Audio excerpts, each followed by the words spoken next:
bahwa sepak bola itu menggambarkan tekad kita, menggambarkan semangat kita. Indonesia tidak boleh dianggap remeh oleh bangsa manapun di dunia, termasuk terutama di hal-hal seperti olahraga. Saudara-saudara sekalian,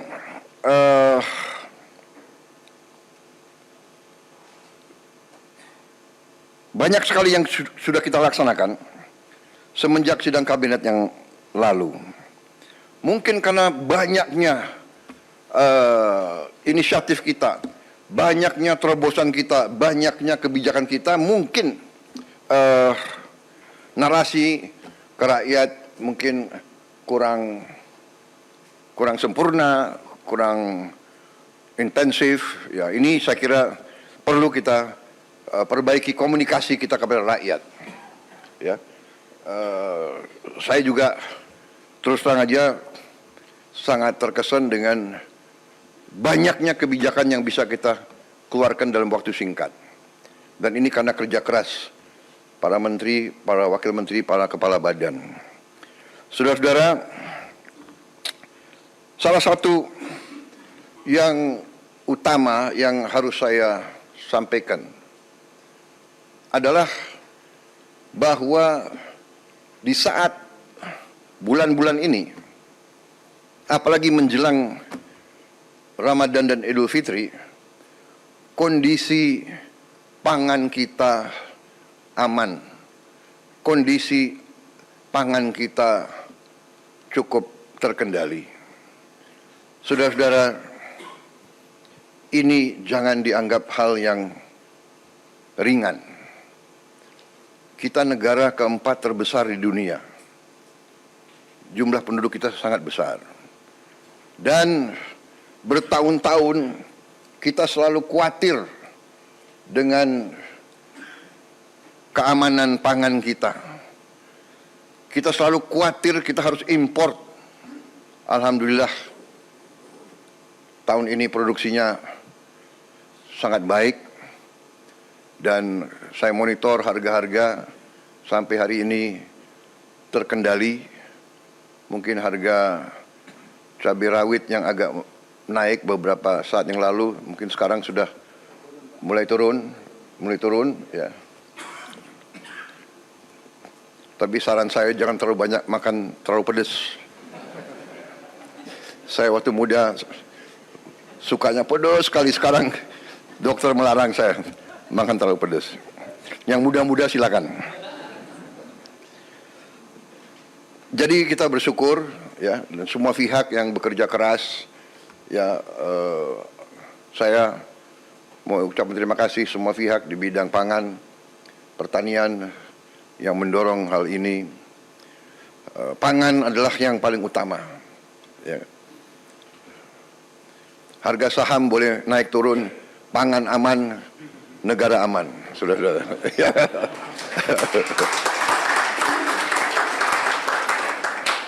Saya lihat yang stres harga saham turun hanya beberapa orang di antara kalian.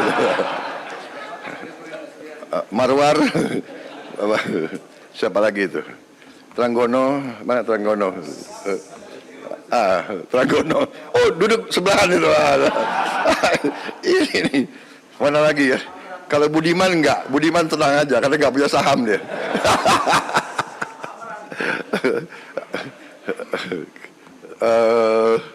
Siapa lagi ya? Amran. Enggak, dia enggak main saham dia. Dia enggak main saham. Siapa lagi ini? Rosan udah botak jadi enggak apa-apa dia. Jadi demikian saudara-saudara, kemudian kita juga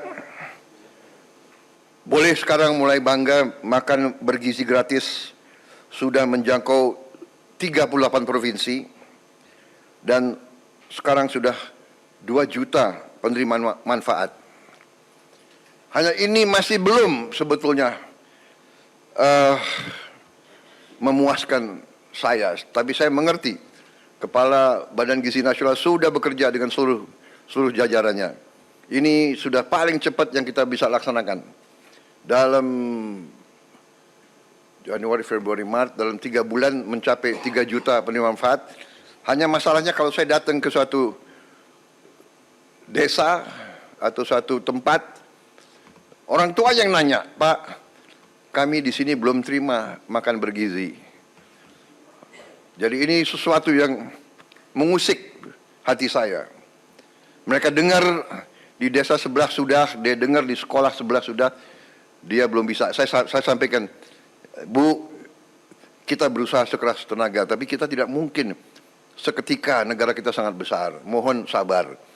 Tapi saya minta ya, Kepala BGN dengan semua jajaran berpikir inovatif, kreatif.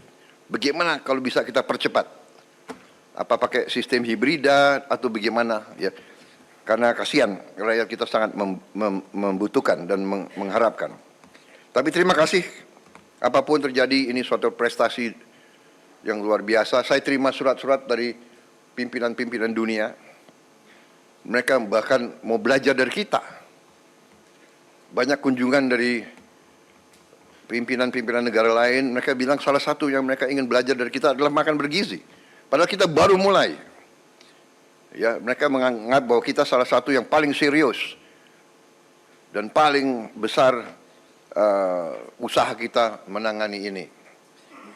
Kemudian salah satu yang luar biasa juga, kita berani meluncurkan Badan Pengelola Investasi Danantara Indonesia.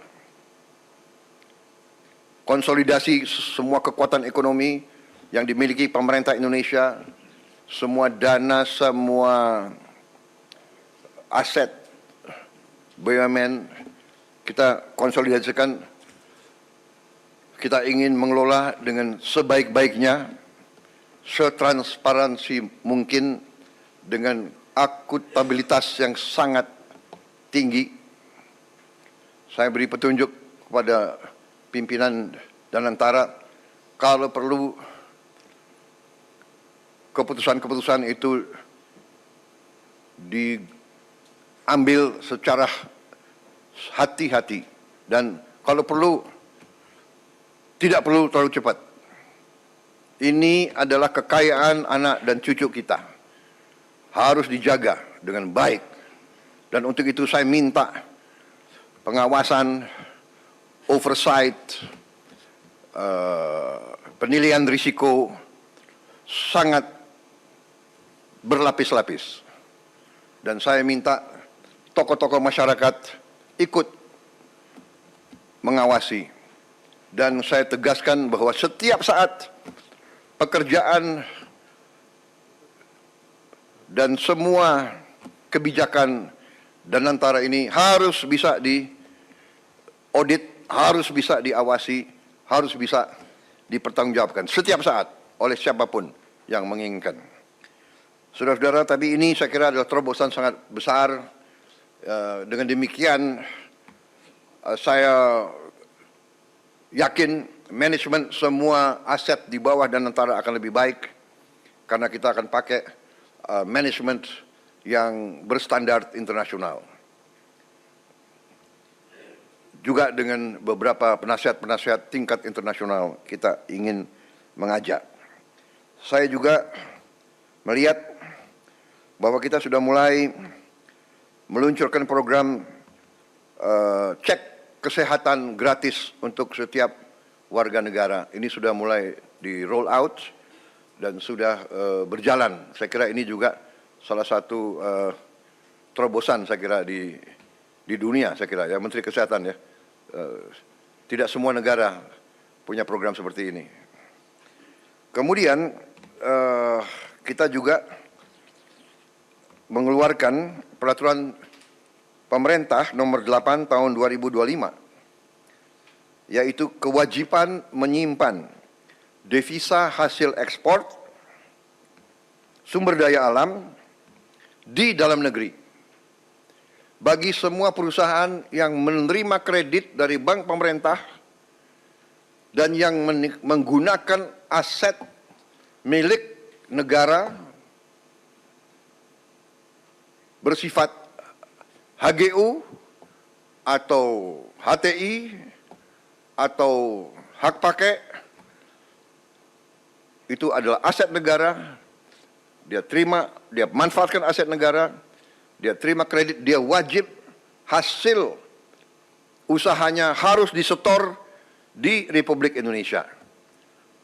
100% dan minimal waktu 1 tahun. Ini saya diberi laporan kalau sudah berjalan ini akan menambah devisa kita 100 miliar dolar 1 tahun. Karena ini mulai berlaku 1 Maret, jadi mungkin tahun ini baru sekitar 80 miliar dolar yang akan masuk. Jadi saya ucapkan terima kasih semua pihak yang berhasil sampai Danantara Indonesia diluncurkan. Tadi Danantara cek kesehatan juga sudah berjalan dengan baik, devisa hasil ekspor juga berjalan. Kemudian kita juga sudah putuskan kemarin saya resmikan juga peluncuran bank emas pertama di Republik Indonesia. Kita memiliki cadangan emas ke-6 terbesar di dunia. Ke-6 terbesar di dunia. Tapi kita baru punya bank emas baru tahun ini. Berapa minggu lalu saya resmikan. Jadi juga terima kasih semua pihak yang akhirnya kita sekarang punya bullion bank, bank emas, sehingga rakyat bisa menyimpan emasnya di Indonesia dan tidak di negara lain. Ada negara lain tidak punya satu pun tambang emas, tapi dia punya bank emas, kan itu aneh itu.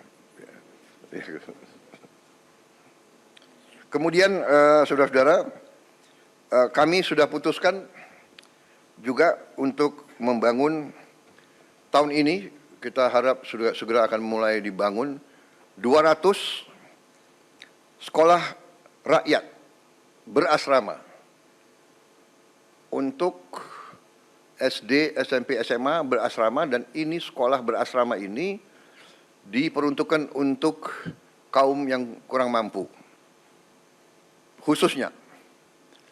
Jadi kita dengan ini kita hendak memutus mata rantai kemiskinan. Anak orang kurang mampu, anak orang miskin tidak boleh miskin.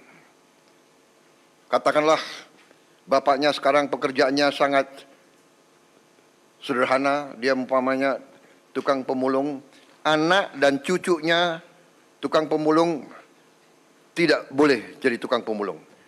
Dia harus kita berdayakan.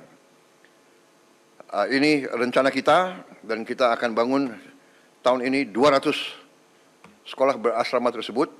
Satu sekolah akan terdiri, kita harapkan 1000 murid. Mungkin tahun-tahun pertama akan belum sampai 1000, tapi nanti saya berharap ya Menteri Sosial, Menteri Dikdasmen, mungkin berapa, dalam 6 bulan bisa mencapai 1000 murid masing-masing sekolah. Bisa. Hah? Tahun 4? Tahun depan? Tahun depan ya? Tanggal berapa? Coba dicatat. Loh, ini harus bertanggung jawab itu, ya. Rakyat minta hasil yang cepat, saudara-saudara. Ya, ini sangat penting dan yang akan segera kita resmikan 53. Yang segera mungkin 3 bulan ini bisa kita resmikan 53 sekolah. Ternyata Kementerian Sosial sudah punya gedung-gedungnya, sudah punya arealnya, jadi tinggal kita renovasi sedikit.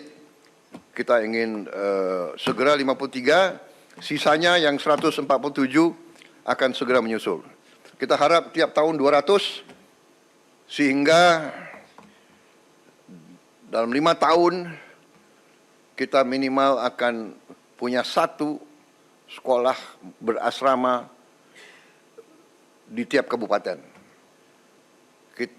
Dan itu harus di tempat-tempat di mana terdapat kantong-kantong kemiskinan. Kita ingin memutus rantai kemiskinan. Kita ingin menghilangkan kemiskinan dalam waktu secepat-cepatnya. Dan ini saya yakin bisa kita kerjakan. Nanti Menteri Koordinator Perekonomian, kemudian Menteri Keuangan, kemudian nanti mungkin Menteri Sosial akan sedikit kasih penjelasan singkat, termasuk juga saya minta Ketua LPS menyampaikan kondisi ekonomi secara umum, sehingga kita dapat gambaran real apa yang telah kita kerjakan, dan kita akan nanti dapat bayangan betapa besar upaya bangsa Indonesia untuk memberi kesejahteraan kepada rakyatnya. Dan berkali-kali saya katakan, ini bukan hanya prestasi kita, ini adalah kerja keras presiden-presiden sebelum kita, menteri-menteri kabinet sebelum kita. Tidak ada pembangunan bangsa yang bisa dikerjakan dalam 5-10 tahun. Pembangunan bangsa Indonesia ini adalah perjuangan lama. Mulai dari tahun 45 dan seterusnya, ada naik dan turun, ada krisis, ada hambatan, ada gangguan-gangguan negara asing berkali-kali, ya kan? Kita tidak mau nyalahkan siapapun, tapi kita sering diganggu. Kita harus sekarang belajar dari sejarah. Kita harus belajar. Dan sekarang kita semua unsur harus berjiwa besar. Kita atasi perbedaan dengan musyawarah. Kita terima kritik dengan besar hati, tapi kita jangan mau diadu domba. Kita harus bekerja dengan baik untuk rakyat kita. Saudara-saudara, kemudian salah satu juga keputusan besar kita adalah kita dalam waktu dekat akan membentuk 75.000 sampai 80.000 koperasi desa. Ada yang berbasis pertanian, ada yang berbasis nelayan, dan ada yang berbasis lain.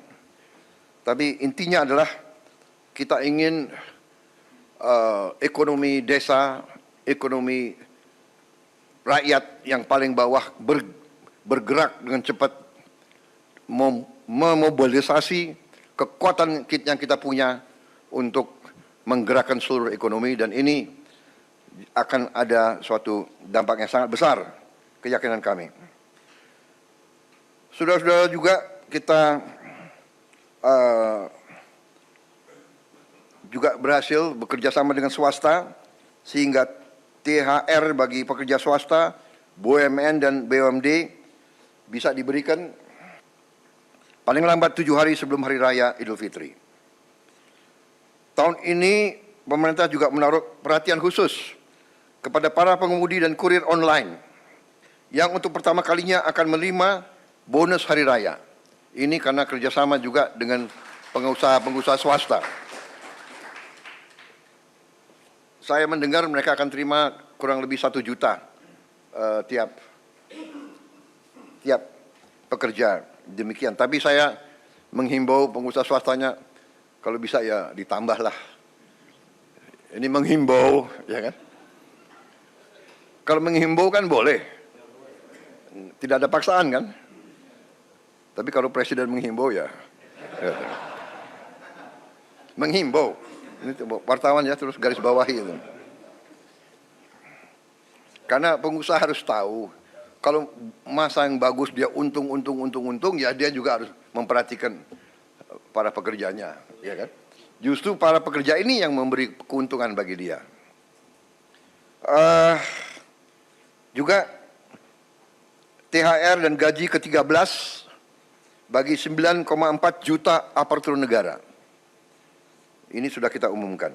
Saudara-saudara, juga untuk membantu masyarakat, kita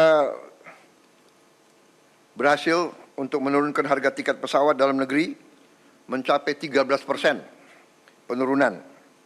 Ini berlaku untuk periode penerbangan 24 Maret 2025 sampai 7 April 2025.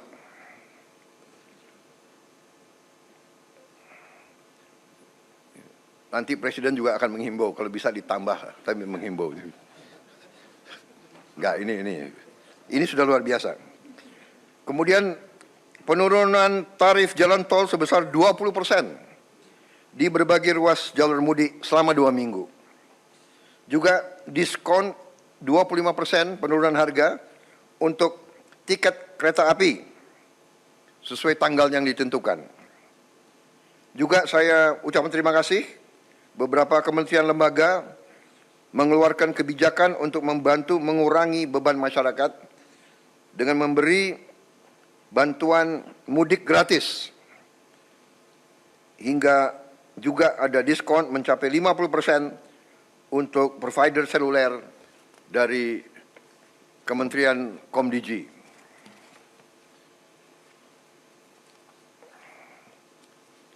Saya kira dengan demikian persiapan mudik saya harap benar-benar disiapkan dengan baik.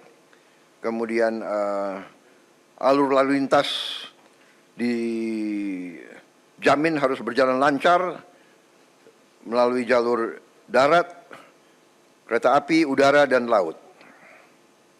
Tentunya Menteri Perhubungan yang akan leading dalam pengendalian dan koordinasi hal ini semua.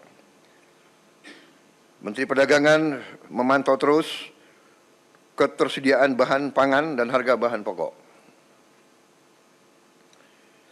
Juga kita antisipasi bahwa di sektor pariwisata ini juga akan meningkat dan perlu antisipasi dari Menteri Pariwisata hal-hal yang harus disiapkan.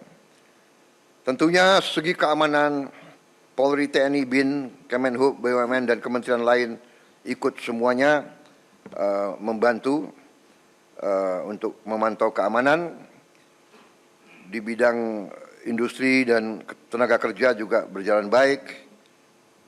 Saya juga minta pelayanan publik, terutama semua rumah sakit harus siap, semua fasilitas kesehatan, juga sektor perbankan disiapkan dengan baik. Peringatan dan informasi cuaca, saya juga mohon terus masyarakat diberi informasi terus-menerus. Saudara-saudara sekalian, saya kira demikian pengarahan saya, petunjuk-petunjuk saya tentang persiapan ke arah Hari Idul Fitri. Tapi pada garis besarnya saya ucapan terima kasih kepada semua menteri, semua kepala badan yang telah bekerja keras. Dan saya kira untuk yang terbuka sudah selesai. Terima kasih media. Sekarang adalah paparan dan pengarahan tertutup untuk konsumsi kita sendiri dalam rangka persiapan ke depan. Terima kasih, saudara sekalian.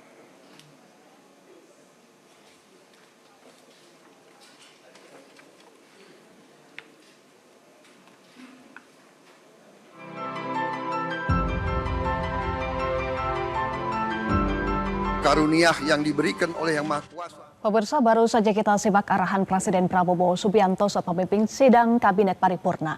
Sidang yang dihadiri oleh semua menteri, kepala badan dan lembaga digelar di kantor Presiden hari ini 21 Maret 2025. Presiden Prabowo Subianto menyatakan banyaknya kebijakan diluncurkan dalam waktu singkat tidak semua bisa diterima baik oleh publik. Maka Presiden meminta komunikasi kepada rakyat harus diperbaiki. Tadi terkait dengan kondisi jelang Idul Fitri, Presiden menyampaikan bahwa kondisi pangan aman, cukup, dan terkendali. Presiden juga menyampaikan menyinggung soal THR dan bonus hari raya bagi pengemudi dan kurir online, termasuk juga penurunan harga tiket pesawat, diskon tarif tol, dan juga diskon tiket kereta. Itu dilakukan untuk masyarakat, dan juga Presiden meminta bahwa untuk arus mudik dan arus balik bisa berjalan dengan lancar dan juga baik. Itu yang disampaikan oleh Presiden Prabowo Subianto dalam sidang Kabinet Paripurna yang kemudian akan dilanjutkan dengan arahan secara tertutup bagi seluruh menteri. Demikian breaking news Metro TV untuk kali ini, pemirsa. Kami akan kembali dalam Metro hari ini. Jelajahi cara baru mendapatkan informasi. Download Metro TV Extend sekarang.